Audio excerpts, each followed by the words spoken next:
नमस्कार मंडळी, ऋतुवा हेमंताच्या आपल्या YouTube चॅनलवर आपले पुन्हा एकदा सहर्ष स्वागत आहे. मंडळींनो, व्हिडिओच्या सुरुवातीलाच तुमच्याशी गोष्ट तुम्हाला सांगायची आहे. ती म्हणजे फार छोट्याशा कालावधीमध्ये आपण एक छान पल्ला गाठलेला आहे आपल्या चॅनलने. तो म्हणजे साधारण 200च्या आसपास आपले सबस्क्रायबर्स झालेले आहेत आणि साधारण 2000च्या आसपास आपले व्ह्यूज झालेले आहेत. तर हे सर्व आपल्यामुळे शक्य झालं आणि आपल्या या YouTube चॅनलवरील प्रेमामुळे शक्य झालं. तर असेच भरभरून प्रेम करत राहा, त्याबद्दल आपले धन्यवाद. तर आता आपण आपल्या विषयाकडे वळूया. आज आपण विषय निवडला आहे अक्षरगणवृत्त आणि मात्रावृत्तांची नांदी.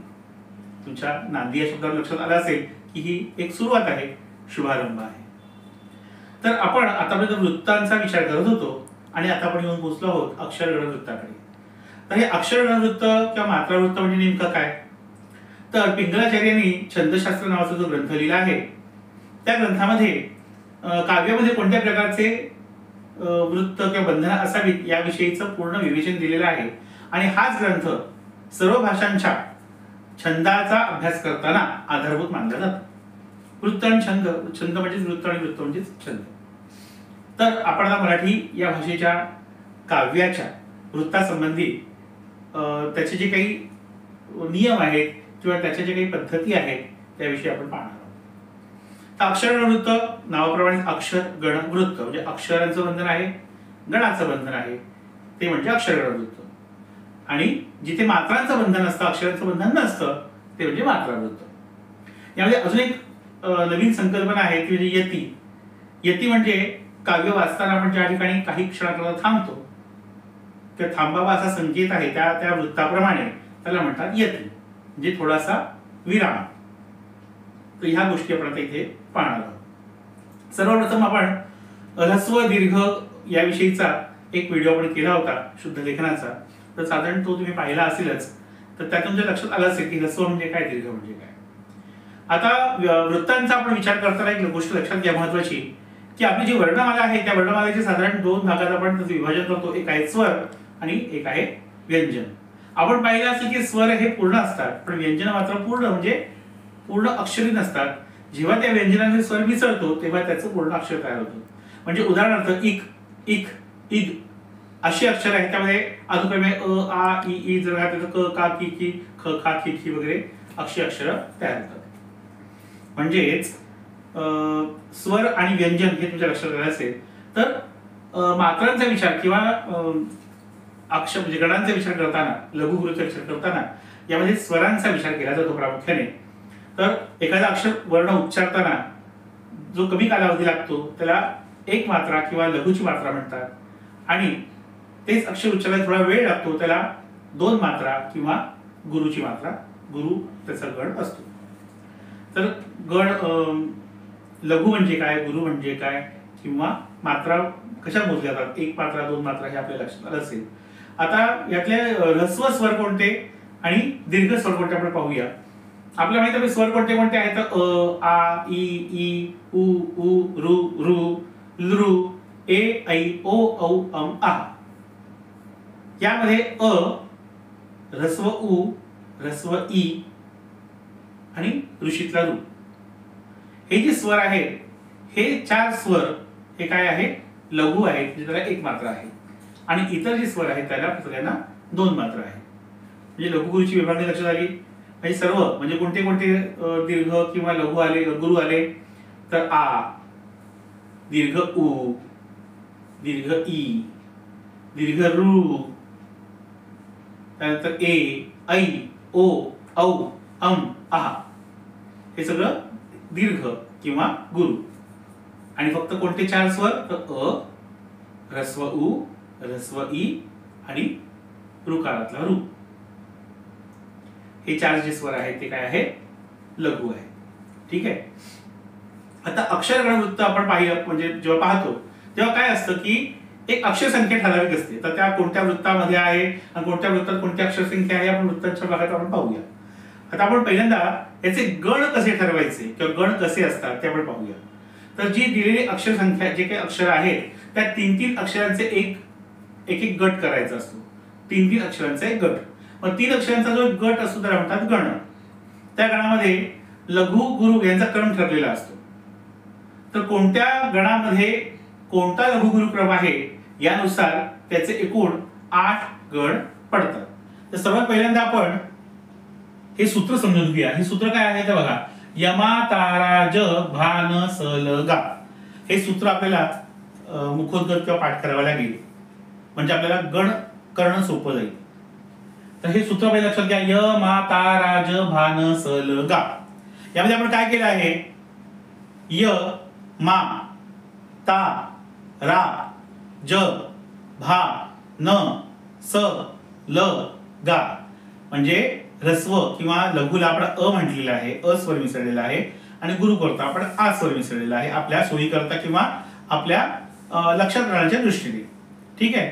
आपण काय केलं बघा. य म्हणजे लघु, मा म्हणजे गुरु, ता म्हणजे गुरु, म्हणजे ही कुठला लघु क्रम आहे, लघु गुरु क्रम आहे आपण पाहिलेला आहे. शेवटी लगा म्हटले तर लघु आणि गुरु. गुरुचा ग जो असतो तर आपण गा केलेला आहे, त्याला ग म्हणतात, तो आपण गा केला आहे. ठीक आहे. यमा ताराच्या भानसल गा. आता याला काय करायचंय बघा. याला मात्रा पण दिल्यात आपण. एक मात्रा, दोन मात्रा, दोन मात्रा, दोन मात्रा, एक मात्रा, म्हणजे त्या त्या अक्षराप्रमाणे. आता आपण काय करायचं, 3-3 अक्षरांचा एक गट इथेच केला आहे. य म्हणजे बघा, य माता य हा झाला य गण, मा तारा हा झाला म गण, ता राज हा झाला त गण, राज भा हा झाला र गण, ज भान हा झाला ज गण, भान स हा झाला भ गण, न स ल हा झाला न गण, आणि स ल गा हा झाला स गण. म्हणजे असे एकूण 8 गण आहेत. आपण हे 8 गण खाली तसेच तसे लिहिलेत बघा. य यमाता आद्य लघु, म मातारा सर्व गुरु, त ताराज अंत्य लघु, र राजभा मध्य लघु, ज जभान मध्य गुरु, भ भानस आद्य गुरु, न नसल सर्व लघु, स सलगा अंत्य गुरु. अशा प्रकारे यांची विभागणी केली. म्हणजे थोडक्यात हे 8 गण आहेत. या 8 गणांमध्ये लघु गुरुच्या मात्रा कशा असतात हे सुद्धा आपण पाहिलं. यमाता असेल तर किंवा मातारा असेल तर लघु गुरुक्रम कसा असेल हे आपल्या लक्षात आलं असेल. तर हे सूत्र रूपाने आपण पाठ केलं तर अगदी सहज शक्य आहे. आपल्याला हे 8 गण सुद्धा, म्हणजे आपण जेव्हा वृत्तात एखादी कविता आपल्याला लिहायची असते, सुरुवात आपल्याला करायची असते, तेव्हा आधी हे सूत्र लिहा. सूत्राप्रमाणे य म त र च भ न आणि स असे जे गण आहेत 8, ते 8 गण आपल्याला ओळखता येतील. ठीक आहे. आणि आता कोणतेही वृत्त असेल तर त्या वृत्तामध्ये त्या आपल्याला हे बसवायचं आहे. जी शेवटी सुट्टी अक्षर होतं बघा, काही अक्षरांमध्ये म्हणजे हे 3-3 गट पाडल्यानंतर काही वेळेला एक अक्षर शिल्लक राहतं किंवा 2 अक्षर शिल्लक राहतात. तर हे शिल्लक राहिलेले जे अक्षर आहे ते काही लघु गुरु जे असेल ते त्याप्रमाणे लगा म्हणायचं असतं. म्हणजे त्या गणात जे बसणार नाही, 3 अक्षरांचा एक गण असतो, ते जे गणामध्ये बसणार नाहीये ते सुट्ट लघु किंवा गुरु आपल्याला लिहायचं आहे. ठीक आहे. अशी पद्धत आहे. तर लघु गुरु हे लक्षात आलं तुमच्या. आता यामध्ये अजून एक गोष्ट आहे ती म्हणजे जोडाक्षराची. आता आपण बघितलं लघु म्हणजे ह्रस्व असलेलं अक्षर एक मात्रा किंवा लघुची मात्रा असते, आणि दीर्घ असेल तर 2ची मात्रा, 2 मात्रा किंवा गुरु असते. परंतु त्याशिवाय सुद्धा जेव्हा एखादं जोडाक्षर असेल त्या जोडाक्षरामध्ये त्या जोडाक्षराचा जो काही भार आहे तो त्या शब्दातल्या अगोदरच्या अक्षरावर जर येत असेल तर अगोदरचा अक्षर जरी लघु असेल तरी त्याचा गुरु होतो. उदाहरणार्थ हे कार्य पुण्याचं आहे. आता पुण्याचं म्हणजे चांगलं काम ज्याला आपण चांगलं कर्म, ते पुण्याचं. हे म्हणताना बघा ण वर जोर येतो. म्हणजे त्याचा पू जरी ह्रस्व असला तरी णचा जोर आल्यामुळे, त्या णचा जोर आल्यामुळे तो पू जो आहे तो दीर्घ होतो, म्हणजे गुरु होतो. त्या उलट हे काम पुण्याचं आहे, म्हणजे पुणे शहराचं आहे, तेव्हा ण वर जोर येत नाही पुण्याचं म्हटल्यानंतर. मग तिथे काय येणार, लघु गुरु गुरु.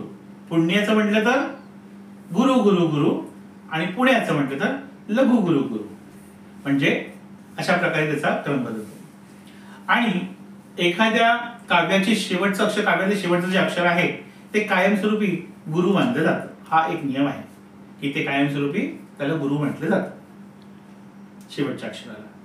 तर अशा प्रकारे गण कसे पाडायचे, मात्रा कशा ठरवायच्या, गण कोणते आहेत, आणि हे आपलं सूत्र याविषयीची माहिती आपण आता इथे घेतलेली आहे. यामध्ये तुम्हाला काही शंका असतील, काही प्रश्न असतील तर आपल्या कमेंट्समध्ये जरूर तुम्ही विचारू शकता. आणि पुढच्या भागामध्ये आपण या विषयाची सविस्तर माहिती घेऊया. आताशी नांदी झाली आहे, अजून आपल्याला पुढे पुढे जायचं आहे. तुम्हाला उदाहरण म्हणून एक वृत्त सांगतो. तर बघा, मनाचे श्लोक सगळ्यांना माहिती आपल्याला. मना सज्जना भक्ती पंथेची जावे, तरी श्री हरी पाविजे तो स्वभावे. तर हे जे वृत्त आहे हे आहे भुजंगप्रया. रामदास स्वामींनी मनाचे श्लोक हे भुजंगप्रया या वृत्तामध्ये रचलेले आहेत. आता बघा यामध्ये अक्षर किती आहेत? तर मना सज्जना भक्ती पंथेची जावे 12, तरी श्री हरी पाविजे तो स्वभावे 12, म्हणजे एकूण 24 अक्षर आहेत. मग याचा गण कसा आहे बघा. यमाता यमाता यमाता यमाता यमाता यमाता यमाता यमाता, म्हणजे कुठला आहे? भुजंगप्रया. म्हणजे याचं लक्षण काय आहे? य य य य य य य य. आता आपण थांबतोय इकडे बघा. यमाता यमाता यमाता यमाता यमाता यमाता यमाता यमाता, म्हणजे एका ओळीमध्ये 12 अक्षर, दुसऱ्या ओळीमध्ये 12 अक्षर आणि प्रत्येक 6व्या अक्षरावर आपण थांबतोय. हे 6व्या अक्षरावर येते. म्हणजे लक्षण कसं आलं? यमाता म्हणजे य य य य य य य य, भुजंगप्रयाचं लक्षण. आणि यती किती अक्षरावर आहे? 6व्या अक्षरावर.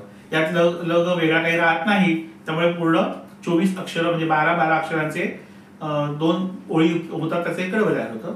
12 अक्षरांमध्ये 6व्या अक्षरावर येते, 6व्या अक्षरावर येते, म्हणजे 12व्या अक्षरावर येते, पुन्हा 6व्या अक्षरावर येते आणि 12व्या अक्षरावर येते.